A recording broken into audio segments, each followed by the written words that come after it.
चाहे बेधी राखे राम, चाहे बेधी राखे राम, अरे ताही बेधी रहिए और सीताराम सीताराम सीताराम कहिए, सीताराम सीताराम सीताराम कहिए। जाहि विधि राखे राम, ताहि विधि रहिए और सीताराम सीताराम सीताराम कहिए। भारत माता और हिसाली वाली मैया को मेरा प्रणाम। पावन चिंतन धारा आश्रम की ओर से सभी को जय श्री राम। श्री वाल्मीकि कृत रामायण एक धार्मिक ऐतिहासिक महाकाव्य में मैं अयोध्या कांड का भक्ति भाव से पठन करती हूँ। निवेदन है कि आप भी श्रद्धा भाव से इसका श्रवण करें। ओम श्री गणेशाय नमः।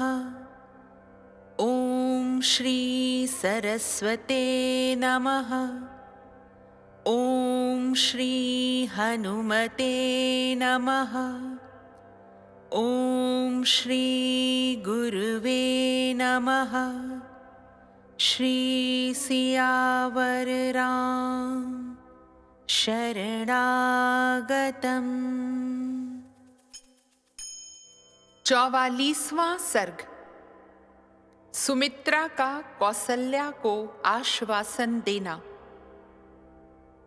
नारियों में श्रेष्ठ कौसल्या को इस प्रकार विलाप करती देख धर्मपरायणा सुमित्रा यह धर्मयुक्त बात बोली, आर्ये, तुम्हारे पुत्र श्री राम उत्तम गुणों से युक्त और पुरुषों में श्रेष्ठ हैं। उनके लिए इस प्रकार विलाप करना और दीनता पूर्वक रोना व्यर्थ है। इस तरह रोने धोने से क्या लाभ।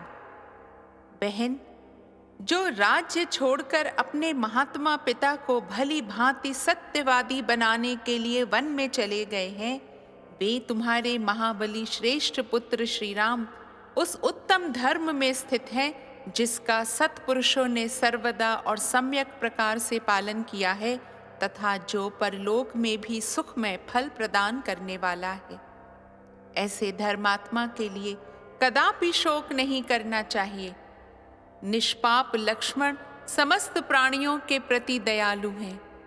वे सदा श्री राम के प्रति उत्तम बर्ताव करते हैं। अतः उन महात्मा लक्ष्मण के लिए यह लाभ की ही बात है। विदेह नंदिनी सीता भी जो सुख भोगने के ही योग्य हैं, वनवास के दुखों को भली भांति सोच समझकर ही तुम्हारे धर्मात्मा पुत्र का अनुसरण करती है।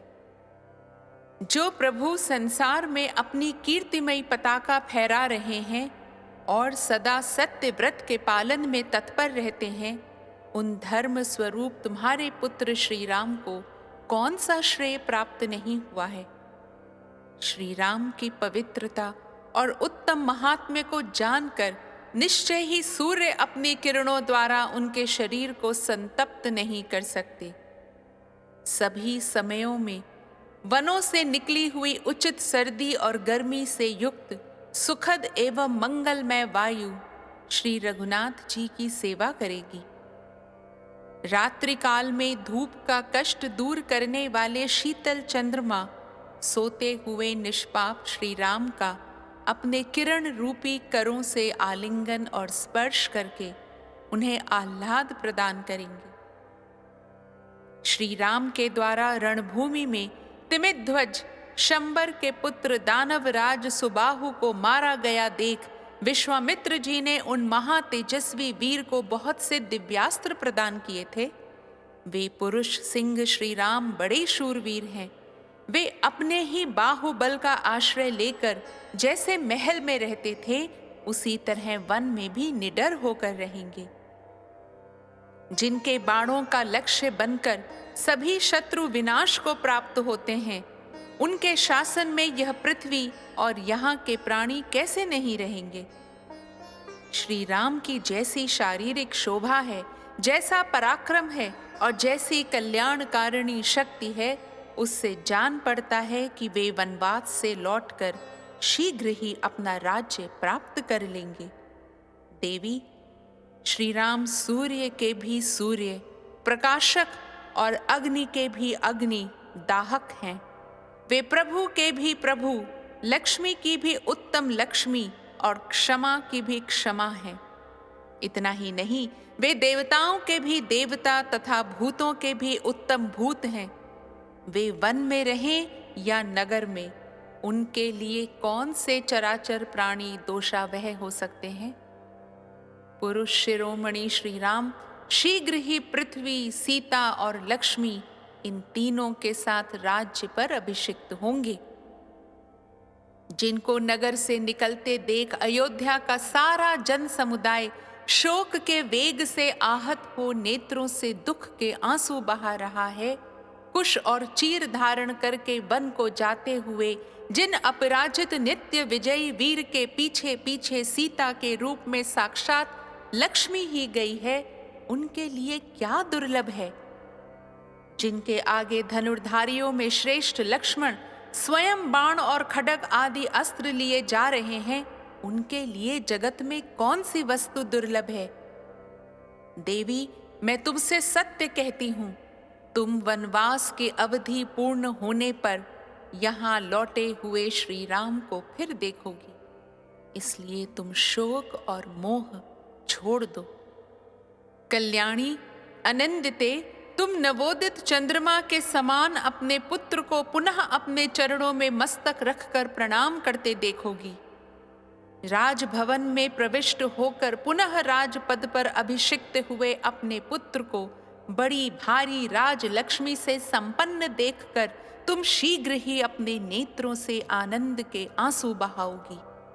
देवी, श्री राम के लिए तुम्हारे मन में शोक और दुख नहीं होना चाहिए, क्योंकि उनमें कोई अशुभ बात नहीं दिखाई देती। तुम सीता और लक्ष्मण के साथ अपने पुत्र श्री राम को शीघ्र ही यहां उपस्थित देखोगी। पाप रहित देवी, तुम्हें तो इन सब लोगों को धैर्य बंधाना चाहिए, फिर स्वयं ही इस समय अपने हृदय में इतना दुख क्यों करती हो? देवी, तुम्हें शोक नहीं करना चाहिए, क्योंकि तुम्हें रघुकुल नंदन राम जैसा बेटा मिला है।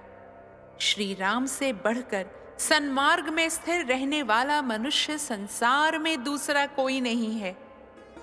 जैसे वर्षा काल के मेघों की घटा जल की वृष्टि करती है, उसी प्रकार तुम सुहृदों सहित अपने पुत्र श्री राम को अपने चरणों में प्रणाम करते देख शीघ्र ही आनंद पूर्वक आंसुओं की वर्षा करोगी। तुम्हारे वरदायक पुत्र पुनः शीघ्र ही अयोध्या में आकर अपने मोटे मोटे कोमल हाथों द्वारा तुम्हारे दोनों पैरों को दबाएंगे। जैसे मेघमाला पर्वत को नहलाती है, उसी प्रकार तुम अभिवादन करके नमस्कार करते हुए सुहृदों सहित अपने शूरवीर पुत्र का आनंद के आंसुओं से अभिषेक करोगी। बातचीत करने में कुशल, दोष रहित तथा रमणीय रूप वाली देवी सुमित्रा इस प्रकार तरह तरह की बातों से श्री राम माता कौसल्या को आश्वासन देती हुई उपर्युक्त बातें कहकर चुप हो गईं। लक्ष्मण की माता का यह वचन सुनकर महाराज दशरथ की पत्नी तथा श्री राम की माता कौसल्या का सारा शोक उनके शरीर मन में ही तत्काल विलीन हो गया। ठीक उसी तरह जैसे शरद ऋतु का थोड़े जल वाला बादल शीघ्र ही छिन्न भिन्न हो जाता है। इस प्रकार श्री वाल्मीकि निर्मित आर्ष रामायण आदि काव्य के अयोध्या कांड में 44वां सर्ग पूरा हुआ। राम रामेति रामेति रमे रामे मनोरमे सहस्रनाम ततुल्यम राम नाम वरानने। 45वां सर्ग। श्री राम का पुरवासियों से भरत और महाराज दशरथ के प्रति प्रेम भाव रखने का अनुरोध करते हुए लौट जाने के लिए कहना, नगर के वृद्ध ब्राह्मणों का श्री राम से लौट चलने के लिए आग्रह करना तथा उन सब के साथ श्री राम का तमसा तट पर पहुंचना।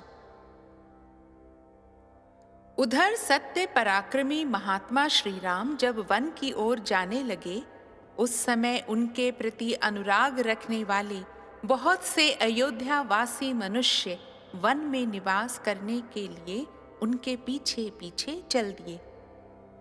जिसके जल्दी लौटने की कामना की जाए, उस स्वजन को दूर तक नहीं पहुंचाना चाहिए इत्यादि रूप से बताए गए सुहृद धर्म के अनुसार जब राजा दशरथ बलपूर्वक लौटा दिए गए, तब भी जो श्री राम जी के रथ के पीछे पीछे लगे हुए थे, वे अयोध्यावासी अपने घर की ओर नहीं लौटे, क्योंकि अयोध्यावासी पुरुषों के लिए सद्गुण संपन्न महायशस्वी श्री राम पूर्ण चंद्रमा के समान प्रिय हो गए थे।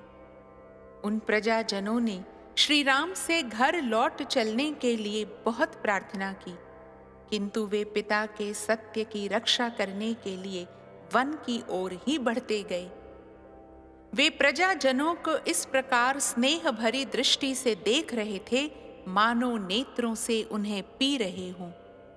उस समय श्री राम ने अपनी संतान के समान प्रिय उन प्रजाजनों से स्नेहपूर्वक कहा, अयोध्या निवासियों का मेरे प्रति जो प्रेम और आदर है, वह मेरी ही प्रसन्नता के लिए भरत के प्रति और अधिक रूप में होना चाहिए।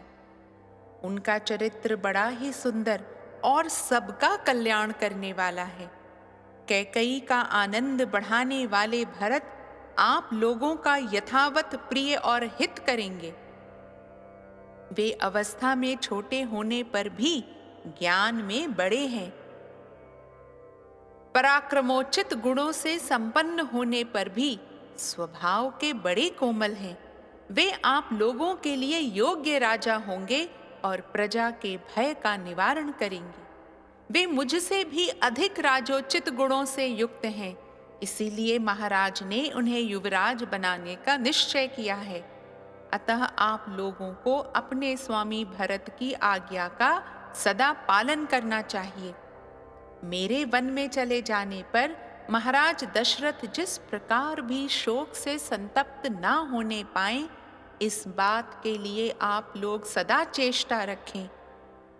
मेरा प्रिय करने की इच्छा से आपको मेरी इस प्रार्थना पर अवश्य ध्यान देना चाहिए। दशरथ नंदन श्री राम ने ज्यों-ज्यों धर्म का आश्रय लेने के लिए ही दृढ़ता दिखाई, त्यों ही त्यों प्रजाजनों के मन में उन्हीं को अपना स्वामी बनाने की इच्छा प्रबल होती गई। समस्त पुरवासी अत्यंत दीन होकर आंसू बहा रहे थे और लक्ष्मण सहित श्री राम मानो अपने गुणों में बांधकर उन्हें खींचे लिए जा रहे थे। उनमें बहुत से ब्राह्मण थे जो ज्ञान, अवस्था और तपोबल तीनों ही दृष्टियों से बड़े थे। वृद्धावस्था के कारण कितनों के तो सिर कांप रहे थे। वे दूर से ही इस प्रकार बोले, अरे ओ तेज चलने वाले अच्छी जाति के घोड़ों, तुम बड़े वेगशाली हो और श्री राम को वन की ओर लिए जा रहे हो। लौटो, अपने स्वामी के हितैषी बनो, तुम्हें वन में नहीं जाना चाहिए। यूं तो सभी प्राणियों के कान होते हैं, परंतु घोड़ों के कान बड़े होते हैं, अतः तुम्हें हमारी याचना का ज्ञान तो हो ही गया होगा, इसलिए घर की ओर लौट चलो। तुम्हारे स्वामी श्री राम विशुद्ध आत्मा, वीर और उत्तम व्रत का दृढ़ता से पालन करने वाले हैं, अतः तुम्हें इनका उपवहन करना चाहिए। इन्हें बाहर से नगर के समीप ले चलना चाहिए। नगर से वन की ओर इनका अपवहन करना, इन्हें ले जाना तुम्हारे लिए कदापि उचित नहीं है।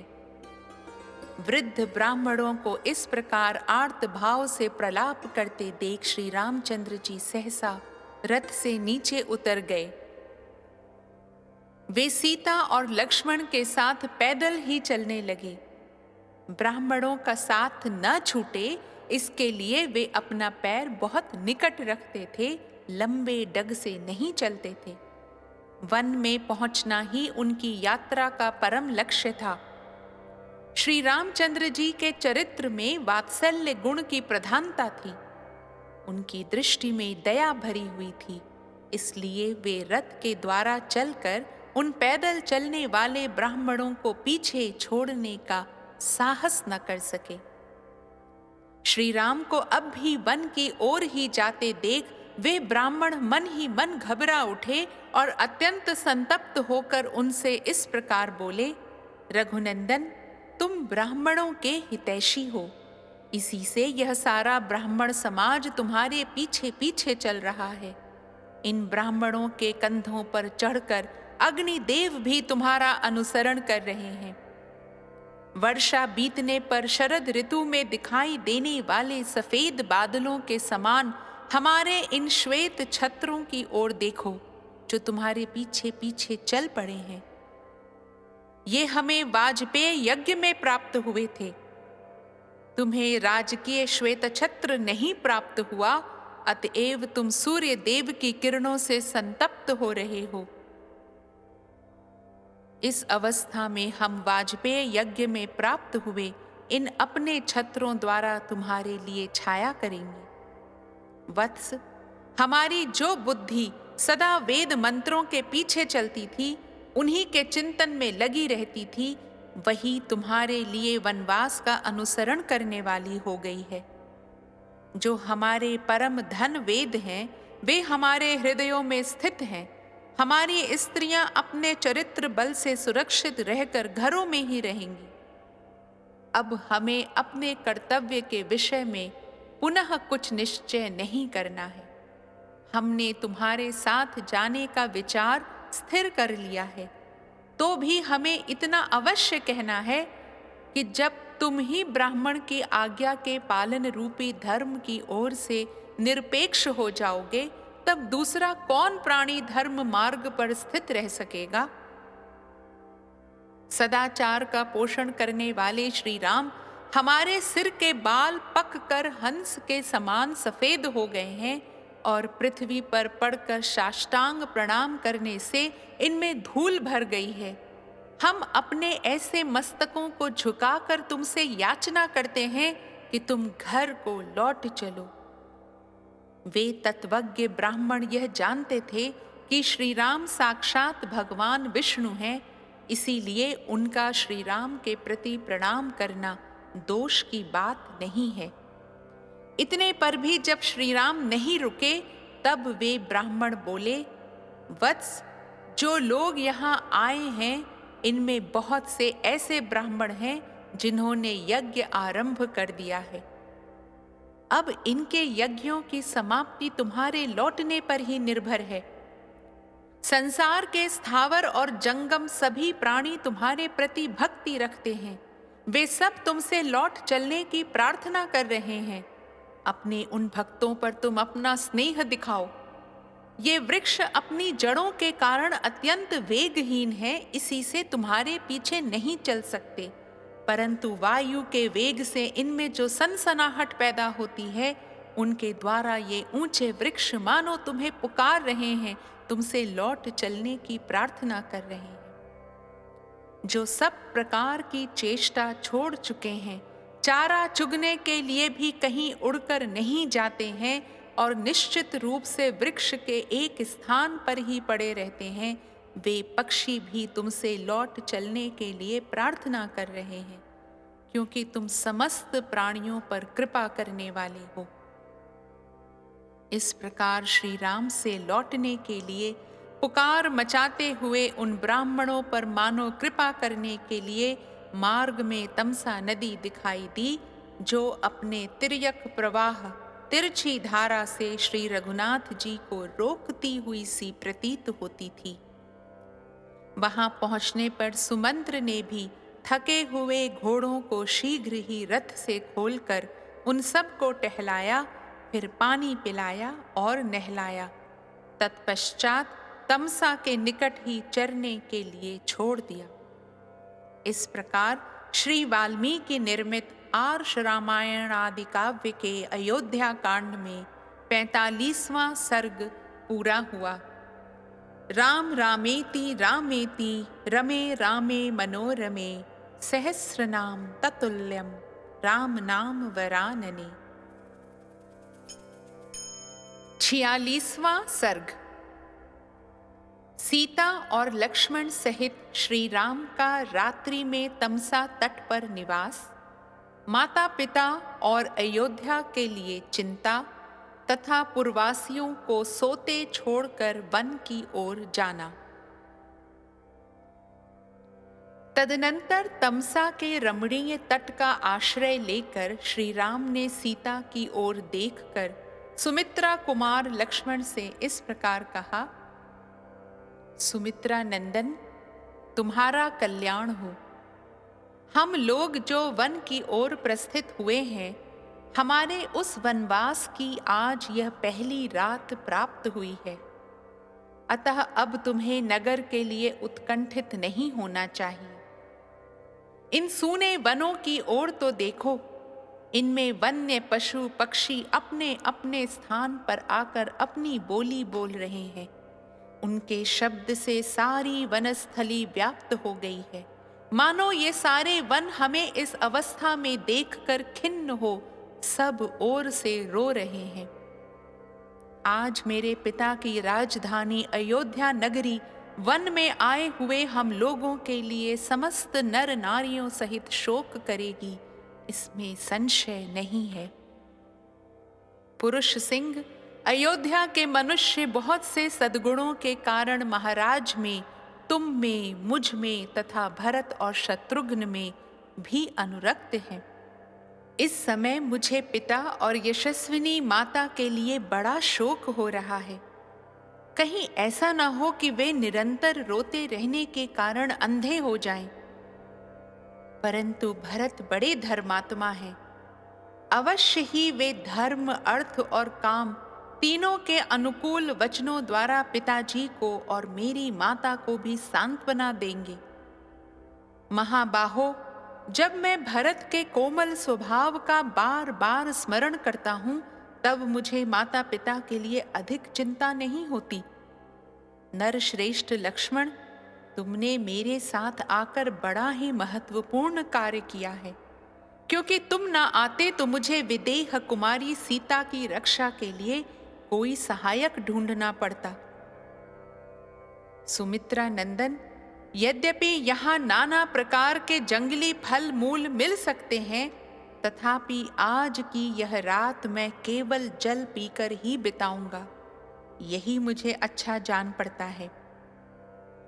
लक्ष्मण से ऐसा कहकर श्री रामचंद्र जी ने सुमंत्र से भी कहा, सौम्य, अब आप घोड़ों की रक्षा पर ध्यान दें, उनकी ओर से असावधान न हो। सुमंत्र ने सूर्यास्त हो जाने पर घोड़ों को लाकर बांध दिया और उनके आगे बहुत सा चारा डालकर वे श्री राम के पास आ गए। फिर वर्णानुकूल कल्याणमयी संध्योपासना करके रात आई देख लक्ष्मण सहित सुमंत्र ने श्री रामचंद्र जी के शयन करने योग्य स्थान और आसन ठीक किया। तमसा के तट पर वृक्ष के पत्तों से बनी हुई वह शैया देखकर श्री रामचंद्र जी लक्ष्मण और सीता के साथ उस पर बैठे। थोड़ी देर में सीता सहित श्री राम को थक कर सोया हुआ देख लक्ष्मण सुमंत्र से उनके नाना प्रकार के गुणों का वर्णन करने लगे।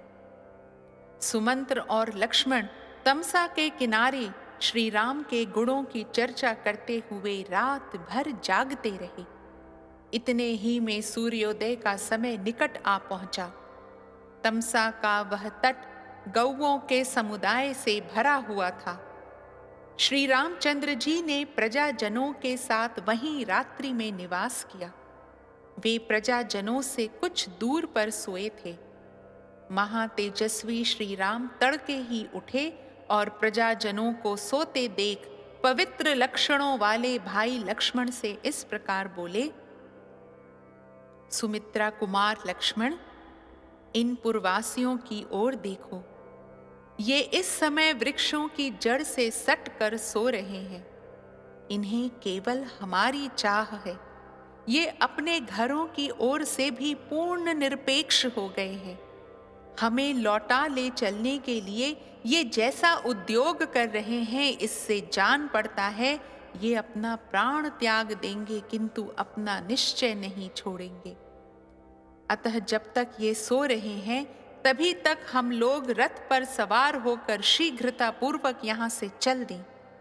फिर हमें इस मार्ग पर और किसी के आने का भय नहीं रहेगा। अयोध्या वासी हम लोगों के अनुरागी हैं। जब हम यहाँ से निकल चलेंगे तब उन्हें फिर अब इस प्रकार वृक्षों की जड़ों से सटकर नहीं सोना पड़ेगा। राजकुमारों का यह कर्तव्य है कि वे पुरवासियों को अपने द्वारा होने वाले दुख से मुक्त करें, न कि अपना दुख देकर उन्हें और दुखी बना दें। यह सुनकर लक्ष्मण ने साक्षात धर्म के समान विराजमान भगवान श्री राम से कहा, परम बुद्धिमान आर्य, मुझे आपकी राय पसंद है। शीघ्र ही रथ पर सवार होइए। तब श्री राम ने सुमंत्र से कहा, प्रभो, आप जाइए और शीघ्र ही रथ जोत कर तैयार कीजिए। फिर मैं जल्दी ही यहाँ से वन की ओर चलूंगा। आज्ञा पाकर सुमंत्र ने उन उत्तम घोड़ों को तुरंत ही रथ में जोत दिया और श्री राम के पास हाथ जोड़कर निवेदन किया, महाबाहो, रथियों में श्रेष्ठ वीर, आपका कल्याण हो। आपका ये रथ जुता हुआ तैयार है। अब सीता और लक्ष्मण के साथ शीघ्र इस पर सवार होइए। श्री रामचंद्र जी सबके साथ रथ पर बैठकर तीव्र गति से बहने वाली भंवरों से भरी हुई तमसा नदी के उस पार गए। नदी को पार करके महाबाहु श्रीमान राम ऐसे महान मार्ग पर जा पहुंचे जो कल्याणप्रद, कंटक रहित तथा सर्वत्र भय देखने वालों के लिए भी भय से रहित था। उस समय श्री राम ने पुरवासियों को भुलावा देने के लिए सुमंत्र से यह बात कही, सारथे, हम लोग तो यहीं उतर जाते हैं, परंतु आप रथ पर आरूढ़ होकर पहले उत्तर दिशा की ओर जाइए। 2 घड़ी तक तीव्र गति से उत्तर जाकर फिर दूसरे मार्ग से रथ को यहीं लौटा लाइए। जिस तरह भी पुरवासियों को मेरा पता न चले, वैसा एकाग्रता पूर्वक प्रयत्न कीजिए। श्री राम जी का यह वचन सुनकर सारथी ने वैसा ही किया और लौटकर पुनः श्री राम की सेवा में रथ उपस्थित कर दिया। तत्पश्चात सीता सहित श्री राम और लक्ष्मण, जो रघुवंश की वृद्धि करने वाले थे, लौटा कर लाए गए उस रथ पर चढ़े। तदनंतर सारथी ने घोड़ों को उस मार्ग पर बढ़ा दिया जिससे तपोवन में पहुंचा जा सकता था।